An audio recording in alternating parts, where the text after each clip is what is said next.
नमस्कार दोस्तों, स्वागत है आपका मेरे यूट्यूब चैनल पे। और हम पढ़ रहे थे इकोनॉमिक्स। इकोनॉमिक्स में हमने अब तक पढ़ लिया था applications of point elasticity method, मतलब जिसमें हमने पॉइंट से देखा था कि पॉइंट मेथड से क्या क्या होता है, तो हम उसके पढ़ रहे थे एप्लीकेशंस। आज हम उसी पॉइंट मेथड के दो एप्लीकेशंस और पढ़ेंगे, जिसमें से हम देखेंगे कि भाई जब जो डिमांड कर्व है उनका स्लोप अलग अलग हो, तो एक गिवन प्राइस पे जो इलास्टिसिटी है वो क्या होती है, दोनों डिमांड कर्व की, वो सेम होती है या डिफरेंट होती है।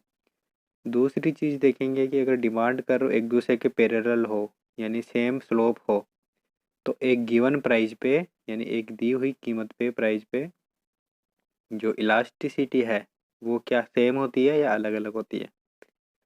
तो हम पहला केस देखते हैं जिसमें जो डिमांड कर्व है, जो दो डिमांड कर्व है, उनकी स्लोप अलग अलग है, और एक गिवन प्राइस पे देखेंगे कि उनकी इलास्टिसिटी क्या आती है दोनों पॉइंट पे, डिमांड कर्व पे। तो ये टॉपिक है हमारा, comparing price elasticity of two demand curve with different slope at a given price. मतलब डिफरेंट स्लोप है दोनों डिमांड कर्व का और एक गिवन प्राइस है। तो हम देखते हैं ये वाला ग्राफ देखते हैं। इस ग्राफ में हमें दो डिमांड कर्व दिए हुए हैं, पहला है DEA और दूसरा है DF। इसमें एक पॉइंट लिखा नहीं है, तो दूसरा ग्राफ है ये।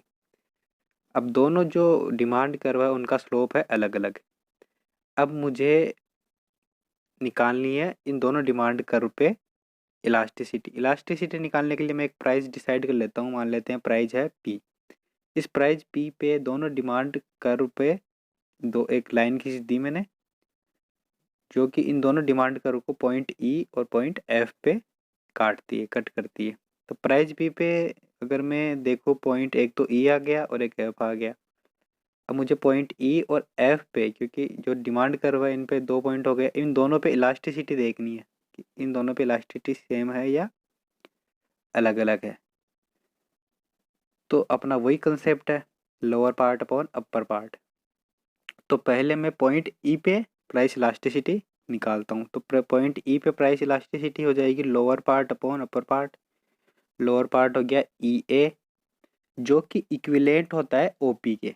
जो EA पार्ट है ना, वो OP के इक्विवेलेंट होता है ना। और अपर पार्ट है DE, जो कि किसके इक्विवेलेंट होता है, DP के, है ना। मतलब वाई एक्सिस पे आ जाएगी ये चीज़। इसको ऐसे भी लिख सकते हैं तो सेम ही आता है आंसर।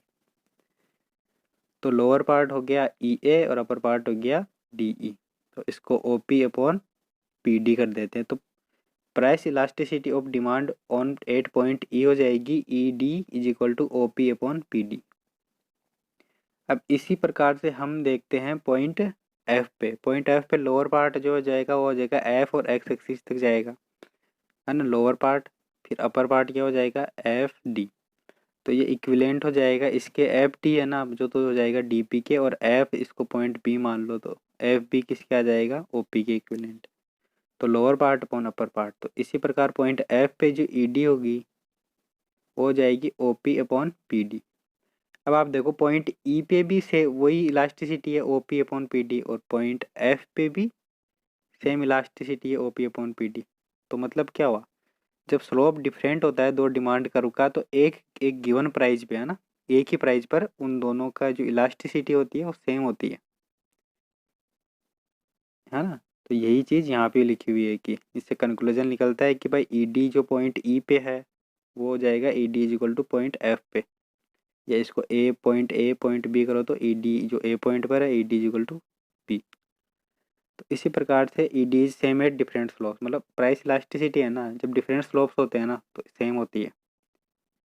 तो यहीं पर ये चीज़ भी लिखी हुई है कि hence price elasticity of demand at point E and F are equal, मतलब बराबर है, though the slopes of these two demands curve are different. जबकि इन दोनों डिमांड कर्व जो है उनका स्लोप्स अलग अलग है है ना। तो इससे हमें ये पता चलता है कि भाई प्राइस इलास्टिसिटी है ना वो स्लोप से रिलेटेड चीज़ नहीं है ना। स्लोप तो कुछ भी हो सकता है। So it therefore follows that price elasticity is not same thing as slope. तो फिर जो हेंस में हमारा कंक्लूजन निकलता है जब डिफरेंट स्लोप होता है तो वो इस प्रकार है। Hence we conclude that price elasticity on two demand curve should not be compare by considering their slopes alone. मतलब केवल स्लोप से नहीं देख सकते हैं कि भाई इसकी ज़्यादा होगी इसकी कम होगी, हमें वो चीज़ कैलकुलेट करनी पड़ेगी। समझ गए। तो जब स्लोप अलग अलग हो तो प्राइस इलास्टिसिटी एक प्राइस पर क्या होती है, सेम होती है। ठीक है। इसी प्रकार से जो दूसरी एप्लीकेशन है उसमें क्या ले लेते हैं, comparing price elasticity at a given price for two parallel या सेम स्लोप डिमांड कर। मतलब जब दो सेम स्लोप की डिमांड कर वो तो एक दूसरे के पैरेलल हो जाएंगे। तो उस पे देखते हैं तो उस पे आता है ये वाला ग्राफ। इसमें हम देखते हैं, इस ग्राफ में देखते हैं कि हमारे पास दो डिमांड कर्व है D1 डैश और दूसरा डिमांड कर्व है D2 डैश। इन दोनों का स्लोप सेम है क्योंकि एक दूसरे के पैरेलल है ना। तो अब हम एक प्राइस ले लेते हैं, वाई एक्सिस पे प्राइस है P। इस प्राइस P पर दोनों डिमांड कर्व पे पॉइंट हमने ड्रॉ कर दिए। पहला पॉइंट आया R और दूसरा पॉइंट आया S। अब हम कंपैरिजन करेंगे कि पॉइंट R और पॉइंट S पे प्राइस इलास्टिसिटी क्या होगी। तो वही कंसेप्ट है, lower part upon upper part. अगर हम D1 डैश पे देखें तो लोअर पार्ट क्या हो जाएगा, लोअर पार्ट हो जाएगा RD1, है ना, जो कि इक्विवेलेंट होगा OP के। किसके इक्विवेलेंट होगा, OP के। और अपर पार्ट हो जाएगा RD1, है ना। लोअर पार्ट हो जाएगा RD1 डैश और अपर पार्ट हो जाएगा RD1 जो कि किसके इक्विवेलेंट होगा, है ना, PD1, है ना, PD1। अब देखना आप PD1 है ना। अब इसी प्रकार जो दूसरा डिमांड कर्व है D2 डैश, इस पे पॉइंट S पे इलास्टिसिटी क्या होगी, तो लोअर पार्ट हो जाएगा SD2 डैश जो कि इक्विवेलेंट हो जाएगा OP के, है ना। D1 डैश में भी OP आ रहा था लोअर पार्ट और D2 डैश में भी जो लोअर पार्ट है वो आ रहा है OP। अब जो D2 डैश है इसका अपर पार्ट क्या हो जाएगा SD2, है ना। तो SD2 आ जाएगा अपर पार्ट जो कि इक्विवेलेंट होगा PD2, है ना। अब आप देखो पॉइंट R पे जो अपर पार्ट था वो था PD1, है ना। और जो पॉइंट S पे है अपर पार्ट वो आ जाएगा PD2, है ना। तो अब आप इधर देखो कि जो हमने इलास्टिसिटी का फॉर्मूला देखा था वो था lower part upon upper part, है ना। तो अगर मैं पॉइंट R पे देखूँ अगर, है ना, तो ED इज इक्वल टू क्या हो जाएगा OP अपॉन D1P, है ना। और ED इज इक्वल टू जो S पे है उस पे क्या हो जाएगा OP अपॉन D2P। चूंकि है ना D2P है ना वो ज़्यादा है D1P से। तो एक बात बताओ, जब जो इसमें डिनोमिनेटर में अगर जो चीज़ टर्म बड़ी होती है तो उसका रिजल्ट आता है छोटा, क्योंकि ऊपर वाली सेम ही चीज़ है। ऊपर तो जो हमारे न्यूमिनेटर में है OP है। तो अब ज़्यादा या जो बड़ा आएगी या छोटा आएगा ये हम उससे उससे देखेंगे डिनोमिनेटर से। तो डिनोमिनेटर है ना जो पॉइंट S पे D2P जो है वो ज़्यादा है ना, तो उसकी वैल्यू भी कम आएगी। तो यहाँ पे ये चीज़ लिखी हुई भी है कि जो D2P है, आप ग्राफ में भी देखो जो D2P है वो आएगा D1P से। तो हेंस OP अपॉन D1P, ये पॉइंट R पे होता होगा ना OP अपॉन D1P, तो ये बड़ा हो जाएगा, है ना। और OP अपॉन D2P हो जाएगा छोटा। क्यों, क्योंकि D2P की वैल्यू है वो ज़्यादा है और न्यूमरेटर तो दोनों का OP सेम ही है। तो इसी टाइप से जो हमारी इलास्टिसिटी है जब सेम स्लोप होता है तो जो नीचे वाला होता है ना डिमांड कर उस पर ज़्यादा होती है इलास्टिसिटी और जो ऊपर होता है उस पर क्या होती है, कम होती है ना। तो ये हमारा यही कंक्लूजन निकलता है इससे कि ED जो पॉइंट R पे है वो ग्रेटर देन होगा ED is equal to S पे जब सेम स्लोप हो और एक गिवन प्राइस पे।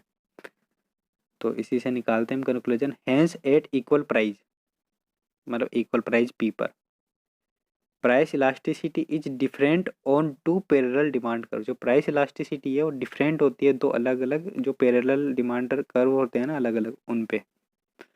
नीचे वाले पे होती है इलास्टिसिटी ज़्यादा, ऊपर वाले पे होती है कम।